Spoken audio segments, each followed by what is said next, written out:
مدينة العطرنة خدمي يعني للأهالي عم بوصلوا المي الكهرباء خدمي.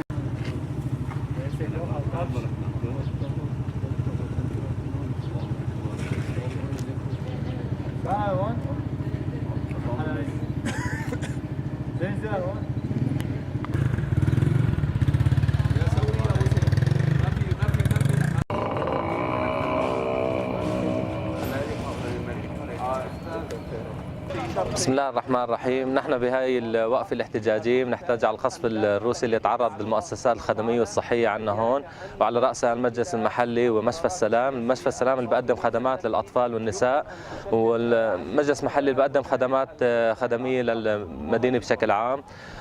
نحن هون صامدين إن شاء الله تعالى ومستمرين رغم كل القصف، رغم كل شيء راح نتعرض له، إن شاء الله تعالى منتصرين بعون الله.